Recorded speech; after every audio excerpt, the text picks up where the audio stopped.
গাইঘাটায় vote প্রচারে বেরিয়ে ক্ষোভের মুখে বিজেপি প্রার্থী সুব্রত ঠাকুর। প্রার্থীর দাবি এসব তৃণমূলের কারসাজি। ইলেকট্রিক বিল নিয়ে চিন্তিত? অদ্রিত সোলারের সাথে এখন বিদ্যুৎ বিল কমান আরো সহজে। আমরা দিচ্ছি বনগাঁতে সেরা মানের সোলার ইকুইপমেন্ট সহ অভিজ্ঞ টেকনিশিয়ান দিয়ে সম্পূর্ণ ইনস্টলেশন সুবিধা। বিস্তারিত জানতে আজই কল করুন। ভোট প্রচারে বেরিয়ে বিক্ষোভের মুখে গাইঘাটা কেন্দ্রের পদ্মপ্রার্থী সুব্রত ঠাকুর শনিবার দুপুরে বেরগুম ১ নম্বর গ্রাম পঞ্চায়েত এলাকায় ভোট প্রচার করতে এসে স্থানীয়দের বিক্ষোভের মুখে পড়েন বিজেপি প্রার্থী সুব্রত ঠাকুর। প্রার্থীকে দেখে রেগে যান অনেকেই।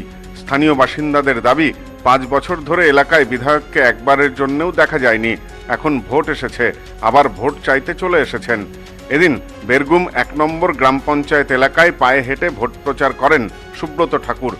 বিজেপি প্রার্থীকে দেখেই এলাকার বয়স্ক মহিলা লক্ষ্মী বিশ্বাস, সরস্বতী বালারা জানান, সুব্রত ঠাকুর আমাদের এখানে বিধায়ক ছিলেন, কিন্তু গত ৫ বছর এলাকায় উন্নয়ন করা তো দূরের কথা, তার কোনো দেখাই পাওয়া যায়নি। তাকে ৫ বছর আগে দেখেছিলাম আর এই আজকে দেখলাম। এবার যদি উনি ভোটে যেতেন আবার ৫ বছর পর তাকে দেখা যাবে। না না, উনি কোনোদিন আসেননি, এই প্রথম আসলো। মানে আগে তো এমএলএ ছিল, কোনোদিন এসেছিল? না না, বলছি তো আপনারে, কোনোদিন আসেনি, উনি এই প্রথম আসছে। দেখা পেয়েছিলেন এর আগে? কোনোদিন দেখা না, এই পেয়েছিলেন? প্রথম দেখলাম ওনাকে। উনি তো 5 বছরের এমএলএ ছিলেন এর আগে। তাহলে থাকলে কি হবে, সে যেখানে ছিল সেখানে গেছে, আমাদের এইদিকে আসেনি, এই প্রথম আসলো, নতুন আসলেন এই। বেরগুম ২ নম্বর পঞ্চায়েতের বেলতলা এলাকার বাসিন্দা পরিতোষ বালা বলেন, তৃণমূলের প্রতি বীতশ্রদ্ধ হয়ে গত বছর আমরা সুব্রত ঠাকুরকে ভোট দিয়েছিলাম। সুব্রত ঠাকুর জিতলেন, কিন্তু কাজের কাজ কিছুই হলো না। ৫ বছর নিরুদ্দেশ থাকার পর আবার ভোটের সময় হাজির হয়েছেন। সুব্রত ঠাকুর প্রচারে আসলে আমরা জিজ্ঞাসা করেছি, আপনি ৫ বছর কোথায় ছিলেন? সুখে দুঃখে আপনাকে পাইনি। ৫ বছরে কি কাজ করেছেন একটু বলুন। সুব্রত ঠাকুর আমাদের কাছে কোনোদিনই আসেনি এবং তাদের আমরা পাইনি। এবং তাদের কোনো বিগত ১০ বছর যেচ্ছে আমাদের কোনো দেখা পাইনি এবং আমাদের হসপিটাল ভর্তি হলে কোনো কিছু আমাদের সহযোগিতা করছে না। তাদের আমাদের এই তৃণমূলের কাছ থেকে আমরা সহযোগিতা পাইছি, সব কিছু আমাদের হয়েছে। যা কিছুর জন্য যাই তা আমাদের তৃণমূল সাহায্য করেছে এবং যত কিছু সাহায্য লাগে তৃণমূল আমাদের পাশে দাঁড়িয়েছে। কিন্তু সুব্রত ঠাকুর আমাদের কোনোদিনই আসেনি। আজকে বিগত ১০ বছর এখানে এমএলএ হয়েছে, তাদের আজ পর্যন্ত টিক্কি পর্যন্ত দেখতে পাইনি। নির্বাচনে প্রার্থী ঘোষণা হতেই গাইঘাটা বিধানসভা কেন্দ্রে বিজেপির গোষ্ঠীদ্বন্দ্ব প্রকাশ্যে এসেছে। ইতিমধ্যেই ভোট প্রচারে গিয়ে সাধারণ মানুষের ক্ষোভের মুখে পড়েছেন গাইঘাটা বিধানসভার বিজেপি প্রার্থী সুব্রত ঠাকুর। কিছুদিন আগেই বিজেপির এক মহিলা সভানেত্রী তনিমা সেন নির্দল প্রার্থী হিসাবে মনোনয়ন জমা দেন, যদিও পরে তিনি প্রার্থীপদ প্রত্যাহার করেছেন।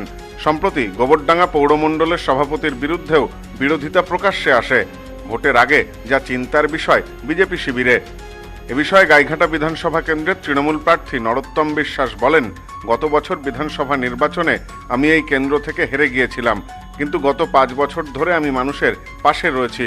গত ৫ বছরে আমি এক একটি এলাকায় অন্তত ৫০০ বার গিয়েছি, কিন্তু যার দায়িত্ব তাকেই ৫ বছর মানুষ কাছে পায়নি।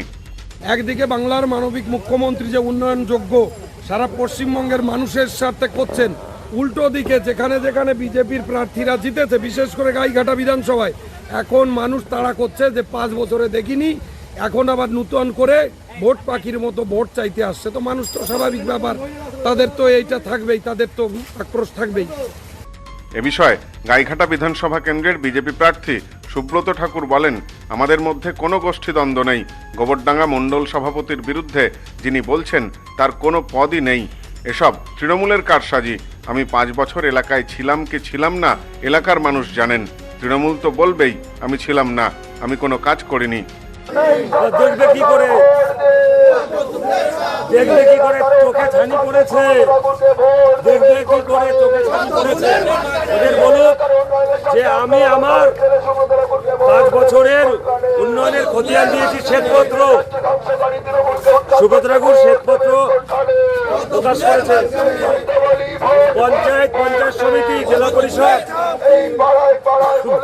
এবং পৌরসভায় শ্বেতপত্র প্রকাশ করুক Trinamool Congress. Bureau report, news no man's land, Gaighata.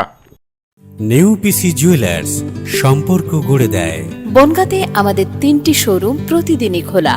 New PC jewellers, Bongaon বাটার মোড়। নিউ পিসি জুয়েলার্স ব্রাঞ্চ কুমদিন স্কুলের বিপরীতে। New PC jewellers beauty, Motiganj, Hatkhola. আমাদের এখানে সোনা কিনুন পেপারের দামে।